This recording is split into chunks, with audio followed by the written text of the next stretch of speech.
अस्सलाम वालेकुम guys, hope आप सब लोग बिल्कुल ठीक ठाक होंगे और फैंटास्टिक होंगे। एंजॉय कर रहे रहे होंगे। आज आप लोगों का 29th रमज़ान है। मैं ज़ाहिर है of course recording 29th Ramzan को ही है। मैं भी ये वीडियो आप कल देखें, लेकिन it is 29th of Ramzan, almost the ending of Ramadan. So I thought I share some messages with you, some idea with you. Of course, advance में ईद मुबारक अभी से। और हो सके अगर ईद के दिन मौका मिला तो अलग सा ईद मुबारकी के लिए एक अलग वीडियो अपलोड कर दूँ। उम्मीद करता हूँ कि आप लोगों के रोज़े बड़े अच्छे जा रहे होंगे, बड़े ज़बरदस्त जा रहे होंगे। अपने काफ़ी ज़्यादा स्टडी की होंगी और मैं देख रहा हूँ कि अभी जो यूट्यूब के एनालिटिक्स से मुझे अंदाज़ा हो रहा है कि स्टूडेंट्स जो है ना, उन्होंने काफ़ी बड़ी छुट्टी की हुई है।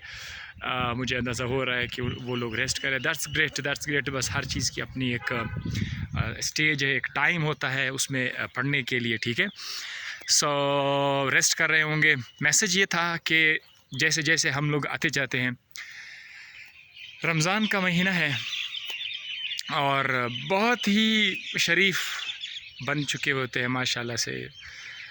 जो लोग पहले नमाज़ नहीं पढ़ते थे, उन्होंने इक्का दुक्का नमाज़ पढ़ना शुरू कर। जो इक्का दुक्का पहले नमाज़ पढ़ते थे वो 5 टाइम पढ़ते थे। जो पहले 5 वक्त पढ़ते थे वो बाजमात पढ़ रहे थे। तो काफ़ी इम्प्रूवमेंट जो है वो इस महीने में जो है वो आ जाती है।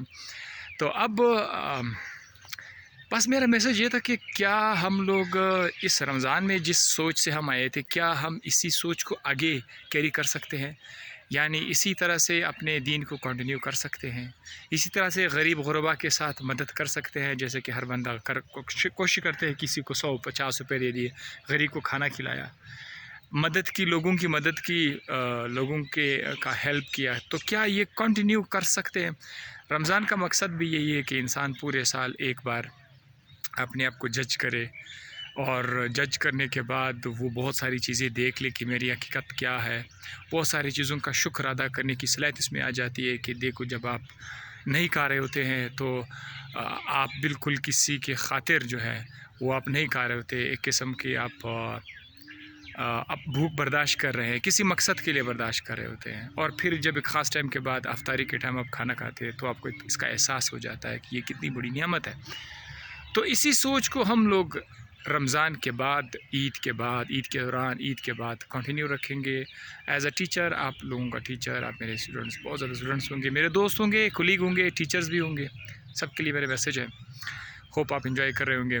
इस वक्त तकरीबन दिन के 12 बजे होंगे। वीडियो रिकॉर्ड कर रहा हूँ आप लोगों के लिए। अपनी दुआ में याद रखिएगा। आपसे मुलाकात की जाएगी। Best of luck.